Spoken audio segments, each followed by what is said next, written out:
16년입니다. 한 분이 당뇨병과 싸워온 시간입니다. 매일 아침 손가락 끝을 찔러 피를 짜내고 약을 삼키고 음식을 조심하며 살아온 시간입니다.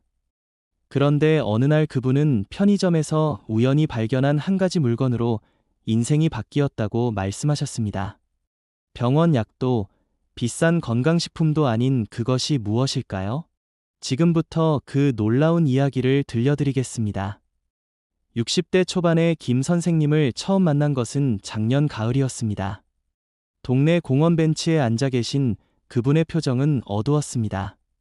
손에는 혈당 측정기를 들고 계셨습니다. 측정 결과를 보시더니 한숨을 깊게 내쉬셨습니다. 200이 넘는 수치였습니다. 식후 2시간이 지났는데도 여전히 높았습니다. 그분은 46의 나이에 당뇨 진단을 받으셨습니다. 처음에는 대수롭지 않게 생각하셨다고 합니다. 약만 먹으면 되겠지 하고 가볍게 여기셨습니다. 하지만 시간이 갈수록 상황은 악화되었습니다. 약의 용량이 점점 늘어났습니다. 한 알이 2알이 되고 2알이 3알이 되었습니다. 그러다가 결국 인슐린 주사까지 맞게 되었습니다. 가장 힘들었던 것은 합병증이었습니다. 눈이 침침해지기 시작했습니다. 안과에 갔더니 당뇨 망막증 초기라고 했습니다.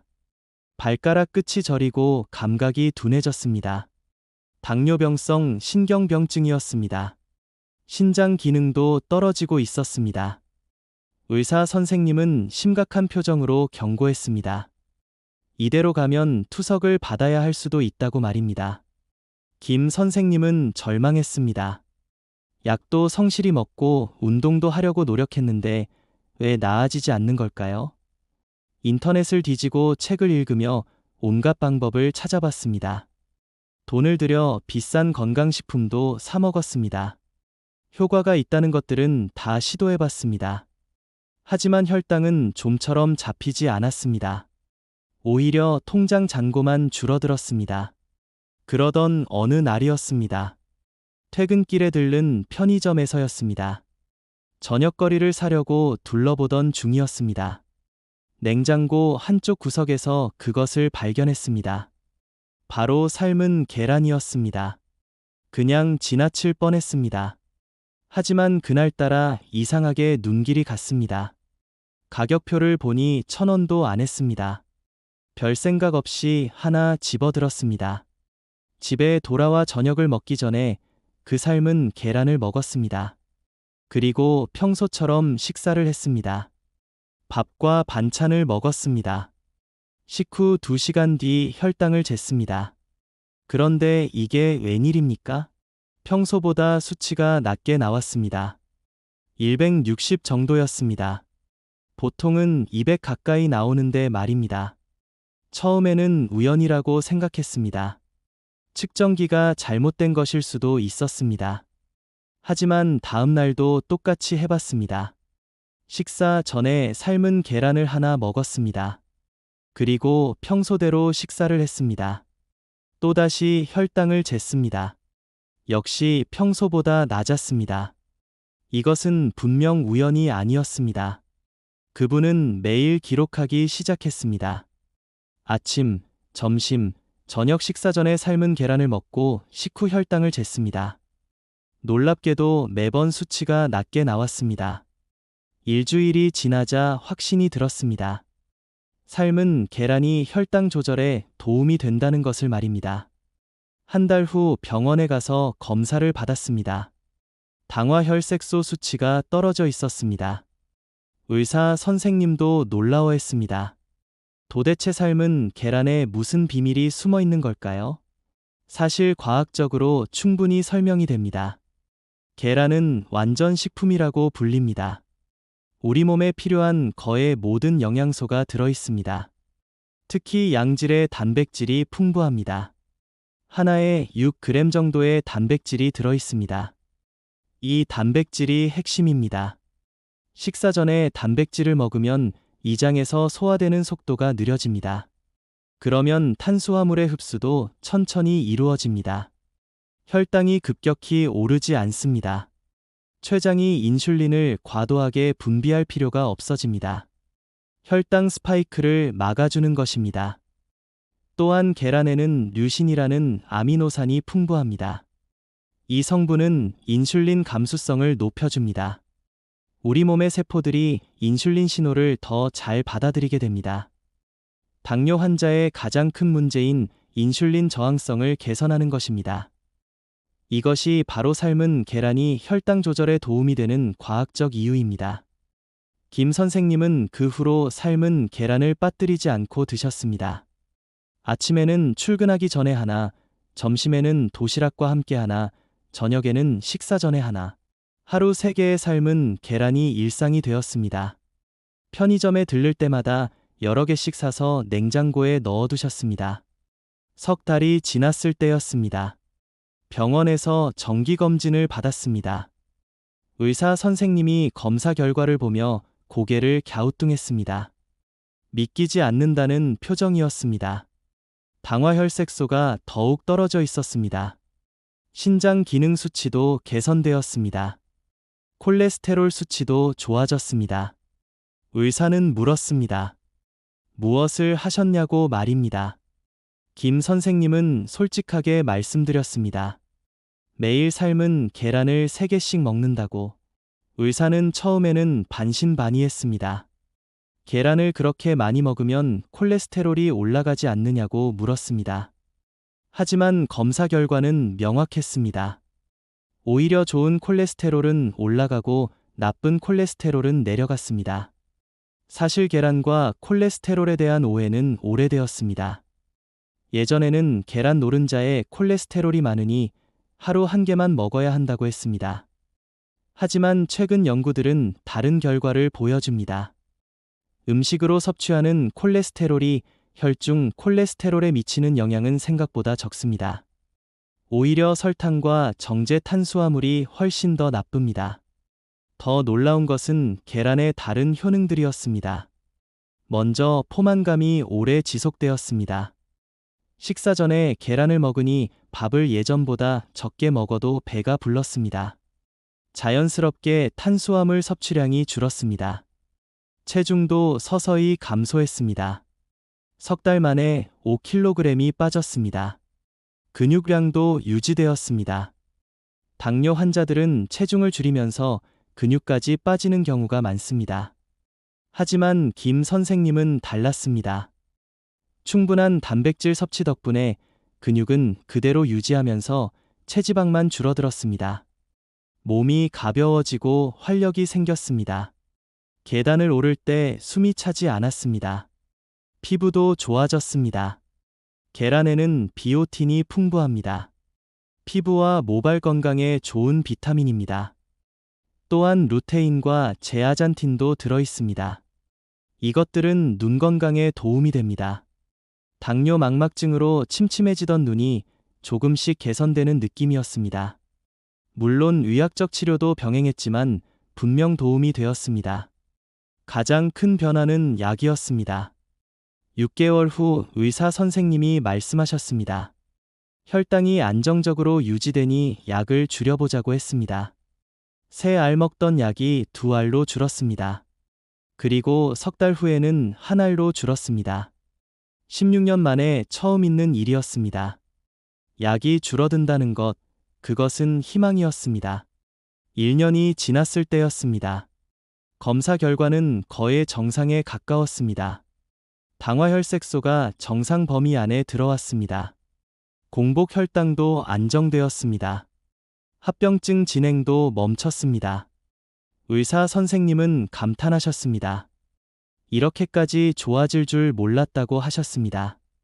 김 선생님은 눈물을 흘렸습니다. 16년 만에 처음 흘리는 기쁨의 눈물이었습니다. 하지만 여기서 중요한 것이 있습니다. 삶은 계란이 만능 치료제는 아니라는 것입니다. 김 선생님도 계란만 먹고 나은 것이 아닙니다. 동시에 식습관도 개선하셨습니다. 흰쌀밥 대신 잡곡밥을 드셨습니다. 빵과 면 종류를 줄이셨습니다. 단 음료와 과자를 끊으셨습니다. 채소를 많이 드셨습니다. 운동도 꾸준히 하셨습니다. 매일 아침 김 선생님의 이야기는 여기서 끝이 아닙니다. 삶은 계란을 시작으로 그분의 삶 전체가 변화했습니다. 가장 큰 변화는 자신감이었습니다. 16년 동안 당뇨병에 끌려다니며 살았습니다. 병이 주인이고 자신은 종 같았습니다. 무엇을 먹을지, 어디를 갈지 모두 병이 결정했습니다. 하지만 이제는 달랐습니다. 자신이 주도권을 쥐었습니다. 병을 관리할 수 있다는 자신감이 생겼습니다. 이 자신감은 다른 영역으로도 번져나갔습니다. 식습관 개선에 더욱 적극적이 되었습니다. 예전에는 건강한 음식이 맛없고 불편하다고 생각했습니다. 억지로 참으며 먹었습니다. 하지만 이제는 달랐습니다. 몸이 좋아지는 것을 직접 경험하니 즐거워졌습니다. 건강한 음식을 찾아 먹는 것이 즐거움이 되었습니다. 채소를 더 많이 먹기 시작했습니다. 마트에 가면 색색깔의 채소들을 골랐습니다. 브로콜리, 시금치, 양배추, 파프리카 등을 샀습니다. 집에서 간단하게 데치거나 볶아 먹었습니다. 채소에도 단백질을 더했습니다. 삶은 계란과 함께 먹으니 한 끼 식사로 충분했습니다. 영양도 풍부하고 포만감도 있었습니다. 견과류도 간식으로 챙겼습니다. 아몬드, 호두, 땅콩을 작은 통에 담아 다녔습니다. 출출할 때 한 줌씩 먹었습니다. 견과류에는 좋은 지방과 식이섬유가 풍부합니다. 혈당을 안정시키는 데 도움이 됩니다. 또한 오메가 지방산이 들어있어 심혈관 건강에도 좋습니다. 당뇨 환자에게 딱 맞는 간식이었습니다. 생선도 자주 먹었습니다. 일주일에 서너 번은 생선을 드셨습니다. 고등어, 삼치, 연어 같은 등푸른 생선을 좋아하셨습니다. 이런 생선들에는 오메가3 지방산이 풍부합니다. 염증을 줄이고 혈관을 보호합니다. 당뇨 합병증 예방에 효과적입니다. 구워 먹거나 찜으로 만들어 드셨습니다. 고기도 적절히 드셨습니다. 단, 기름기가 적은 부위를 선택했습니다. 닭 가슴살, 돼지 안심, 소고기 우둔살 같은 것들이었습니다. 단백질은 근육 유지에 필수적입니다. 나이가 들수록 근육이 줄어들기 쉽습니다. 충분한 단백질 섭취로 근육량을 지켰습니다. 튀기거나 기름에 볶지 않고 삶거나 구워서 드셨습니다. 탄수화물도 완전히 끊지는 않았습니다. 우리 몸에도 필요한 영양소이기 때문입니다. 다만 종류를 바꿨습니다. 흰쌀밥 대신 현미와 잡곡을 섞었습니다. 처음에는 식감이 낯설었습니다. 씹는 맛이 거칠었습니다. 하지만 일주일만 먹으니 적응되었습니다. 오히려 고소한 맛이 좋았습니다. 소화도 잘 되고 변비도 없어졌습니다. 빵을 먹을 때도 통밀빵이나 호밀빵을 선택했습니다. 흰빵보다 식이섬유가 풍부합니다. 혈당 상승이 완만합니다. 국수도 현미국수나 메밀국수로 바꿨습니다. 작은 선택의 차이가 큰 결과를 만들어냈습니다. 같은 양을 먹어도 혈당 반응이 달랐습니다. 운동 습관도 더욱 체계적으로 변했습니다. 단순히 걷기만 하던 것에서 벗어났습니다. 근력 운동을 본격적으로 시작했습니다. 동네 체육관에 등록했습니다. 처음에는 겁이 났습니다. 젊은 사람들만 있을 것 같았습니다. 하지만 막상 가보니 비슷한 나이대의 분들도 많았습니다. 트레이너에게 개인 지도를 받았습니다. 당뇨가 있다고 말씀드렸습니다. 트레이너는 이해하며 맞춤 프로그램을 짜주었습니다. 무리하지 않는 범위에서 천천히 시작했습니다. 가벼운 덤벨 운동부터 시작했습니다. 스쿼트, 런지 같은 하체 운동도 배웠습니다. 처음에는 힘들었지만 점점 익숙해졌습니다. 석 달 후 몸에 변화가 왔습니다. 팔과 다리에 근육이 잡혔습니다. 배 주변 살이 빠졌습니다. 체지방률이 떨어졌습니다. 더 중요한 것은 혈당 관리가 더욱 쉬워졌다는 것입니다. 근육이 늘어나니 인슐린 감수성이 더 좋아졌습니다. 같은 양을 먹어도 혈당이 덜 올랐습니다. 운동이 천연 혈당 강화제 역할을 한 것입니다. 정신 건강도 좋아졌습니다. 운동을 하면 엔도르핀이 분비됩니다. 기분이 좋아집니다. 스트레스가 해소됩니다. 김 선생님은 운동하는 시간이 가장 행복하다고 하셨습니다. 땀을 흘리고 나면 머리가 맑아지고 기분이 상쾌해진다고 했습니다. 불면증도 사라졌습니다. 운동을 한 날은 깊은 잠을 잤습니다. 사회생활도 달라졌습니다. 예전에는 당뇨 때문에 사람 만나는 것이 불편했습니다. 외식 자리가 두려웠습니다. 메뉴를 고르기가 힘들었습니다. 다른 사람들이 맛있게 먹는 모습을 보면 스스로 비참해졌습니다. 모임을 피하게 되었습니다. 점점 고립되었습니다. 우울감이 찾아왔습니다. 하지만 이제는 자신 있게 나갔습니다. 메뉴를 현명하게 선택하는 방법을 알았습니다. 삼겹살집에 가면 고기와 함께 채소를 많이 먹었습니다. 밥 대신 상추에 싸서 먹었습니다. 술자리에서도 맥주 대신 소주를 조금만 마셨습니다. 안주로는 두부나 해산물을 선택했습니다. 즐기면서도 혈당 관리를 할 수 있었습니다. 친구들도 놀라워했습니다. 예전에 생기 없던 모습이 아니었습니다. 얼굴에 혈색이 돌았습니다. 말투도 밝아졌습니다. 활기가 넘쳤습니다. 무엇을 하길래 이렇게 좋아졌냐고 물었습니다. 김 선생님은 자신의 경험을 나눴습니다.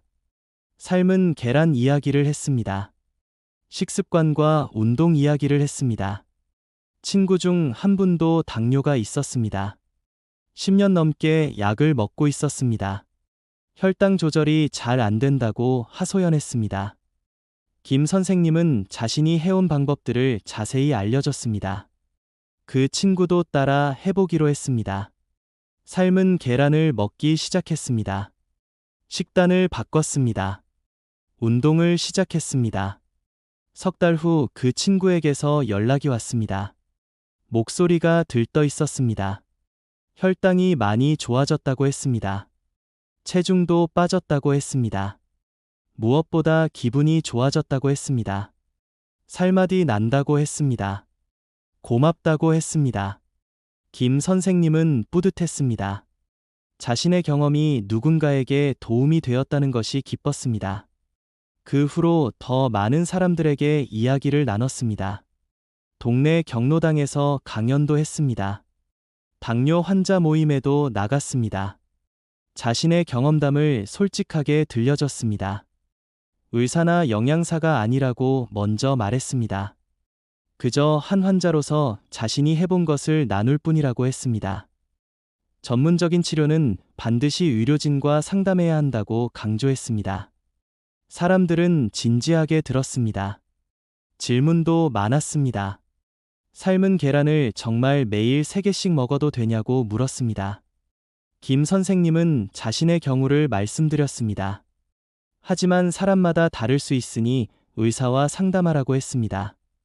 혈액 검사를 정기적으로 받으며 확인하라고 조언했습니다. 운동은 어떻게 시작했냐는 질문도 많았습니다. 김 선생님은 처음부터 무리하지 말라고 했습니다. 걷기부터 시작하라고 했습니다. 하루 10분이라도 좋으니 매일 하라고 했습니다.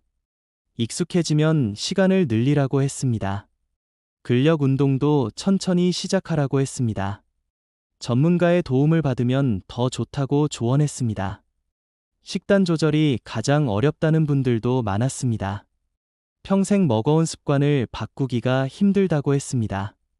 김 선생님은 공감했습니다. 자신도 처음에는 힘들었다고 했습니다.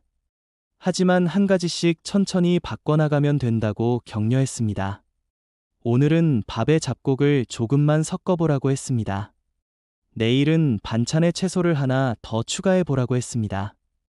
중요한 것은 완벽함이 아니라 지속성이라고 강조했습니다. 하루 이틀 실수해도 괜찮다고 했습니다. 다시 시작하면 된다고 했습니다. 자책하지 말고 격려하라고 했습니다. 작은 성공을 축하하라고